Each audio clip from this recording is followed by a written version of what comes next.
এই মুহূৰ্তত আমি SDRFৰ নাৱেৰে ৰুক্মিণী গাঁৱৰ ভিতৰলৈ প্ৰৱেশ কৰিছোঁ, য'ত পানী আৰু কেৱল পানী আৰু এবুকুতকৈ অধিক পানী ইয়াত দেখিবলৈ পোৱা গৈছে। আমি বাহিৰত আছিলোঁ তেতিয়া দেখুৱাইছিলোঁ, আৰু এতিয়া দেখুৱাম যে কেনে পৰিস্থিতি। এখন বাহন প্ৰায় ডুবু অৱস্থা হৈছে, প্ৰায় এবুকুতকৈ অধিক পানী ইয়াত হৈছে, আৰু চাৰিওফালে যিমান ইয়াত আছিল আৱাসী সকলো ঘৰৰ ভিতৰত আবদ্ধ হৈ থাকিবলগীয়া হৈছে, কাৰণ পানীৰ বাবে তেওঁলোকে ৰাস্তালৈ ওলাই আহিব পৰা নাই, আৰু কোনখিনিত কি আছে কোনো গম নাপায়।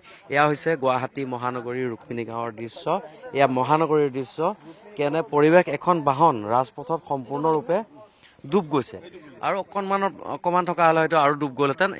এনেধৰণৰ এটা পৰিৱেশ সৃষ্টি হৈছে গুৱাহাটী মহানগৰীৰ ৰুক্মিণী গাঁৱত। এয়া ৰুক্মিণী গাঁৱৰ দৃশ্য।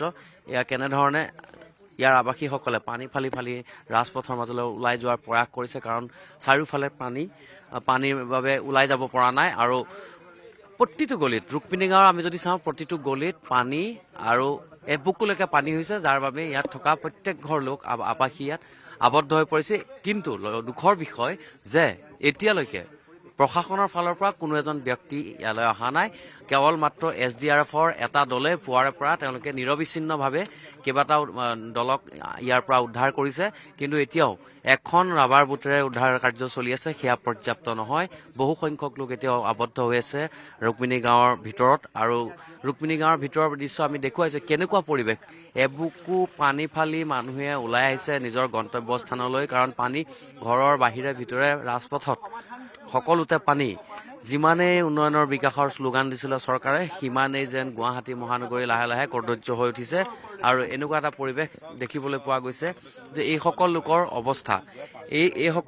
অৱস্থা আচলতে কোনে বুজি পাব, কাৰণ এওঁলোকে প্ৰত্যেক বছৰে এই ধৰণে কৃত্ৰিম মানত ককবকাই থাকিবলগীয়া হয়, নিজৰ বস্তু বাহিনী নষ্ট হয়, ঘৰ দুৱাৰ সম্পূৰ্ণৰূপে নষ্ট হয়, আৰু তেওঁলোকে বাইদেউ অকণমান আহিব এইফালে, আৰু তেওঁলোকে এনেধৰণে জীৱন সংগ্ৰাম কৰিবলগীয়া হয়। অকণ আহক। ক'ৰ পৰা আহিছে আপুনি? যথেষ্ট পানী। ইয়াতে থাকো। ঘৰত পুৰা পানী সোমাইছে? বহুত পানী সোমাইছে। কি ক'ব চৰকাৰক? মজা লাগিছে।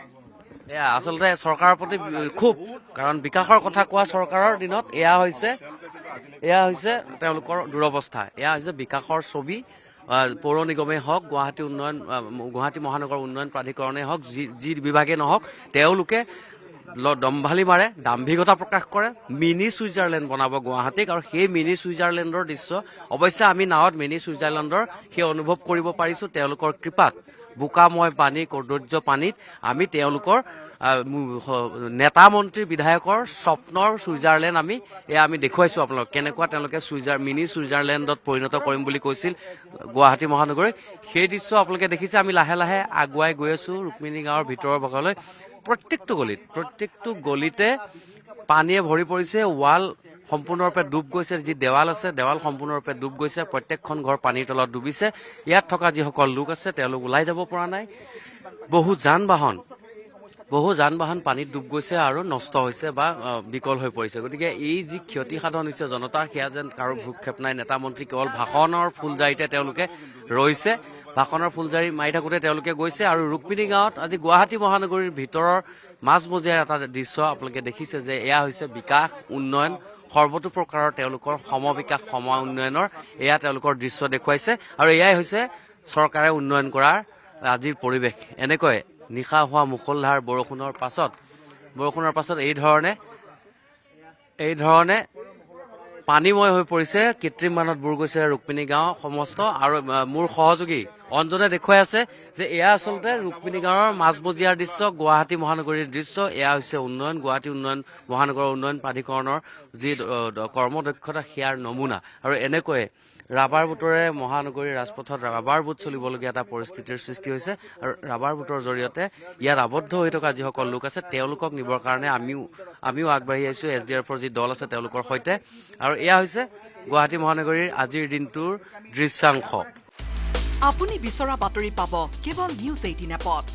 নিউজ 18 এপ ডাউনলোড কৰিবলৈ স্কেন কৰক এই QR কোড। গুগল প্লে ষ্টৰতো পাব এই নিউজ 18 এপ।